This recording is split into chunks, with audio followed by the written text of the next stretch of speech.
Hey everybody, this is Threshold Training's workout day for Wednesday, December 16th.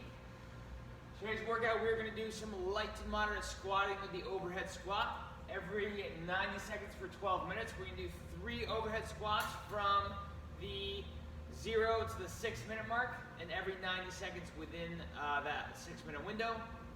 And then from the 6th to the 12th minute, we're going to add some speed to that squat through the snatch balance. So we're going to take this from the rack, and our goal is to get comfortable with the overhead squat movement and refine the pattern for that. If that is either a challenging position to get into because of an injury or because mobility may not allow us to get into that position, let's individualize this movement so that we can still get a light to moderate squat response from it, but we are maximizing safety as well.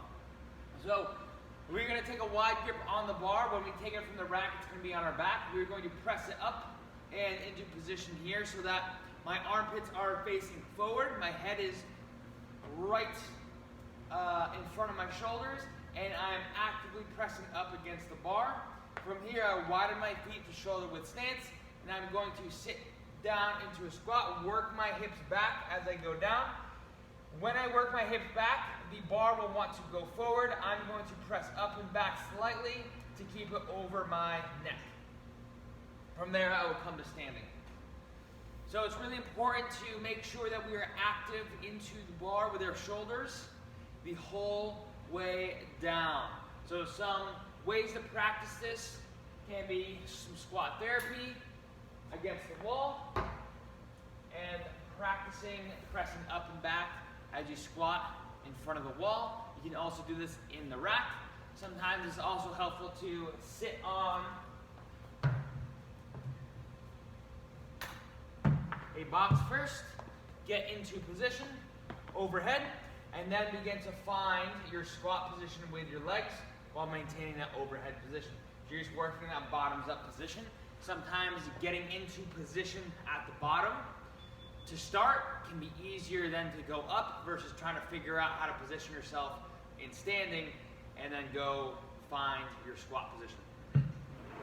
So when we transition to our snatch balance, if this movement is difficult or the overhead squat part was difficult to get into, keep working on the overhead squat. Don't worry about adding speed yet. If it's a difficult position to get into, adding speed won't help the movement at all. It won't help us become better at the position that we're trying to get into. So if you are doing the snatch balance, we're going to do it with just the empty bar. That way we can be fast into the bottom of the squat while we're pressing the bar overhead. So this is what it's going to look like. Feet are going to be hip width apart. You are going to move your feet apart into squat stance and race yourself to the bottom while pressing the bar up at the same time. This is a drill that we often use to mimic how we catch the bar in the bottom of the snatch. So this is what it's going to look like. Move my feet, press up against the bar, drop into the squat, reset my feet. So I'm practicing dropping under the bar and pushing myself down into the squat, and I'm getting stable at the bottom. Notice that I paused in the position to make sure that the bar is where I wanted to overhead. I don't have to change my footing, and then I'm standing as I come out. From here, we're going to go into our conditioning portion today. It's a bit of a muscular endurance type workout. You are doing 3 rounds for time of 50 double unders or 50 single unders, 30 ab mat sit-ups, 15 overhead squats. We can change the overhead squat load to allow for multiple reps, or if we need to change the squat itself, we can do that as well, because we want you to be able to move through the overhead squats, and as opposed to doing, say, singles, doubles, or triples, we're looking for about 8 to 15 reps at a time. For the ab mat sit-ups, we're looking for shoulders to touch the ground, hands can launch forward, and we're finishing by touching your toes or just some part of the foot. And you can do this here or butterfly style. For our double unders today, let's make sure that you're trying to get a consistent hop with your double under. So sometimes it's helpful to start with a high hop single under so that you can establish your hopping rhythm, then speed up your wrists versus just trying to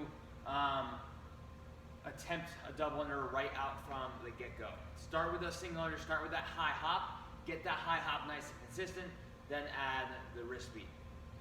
So that's our workout for today. Have a great workout and enjoy your Wednesday.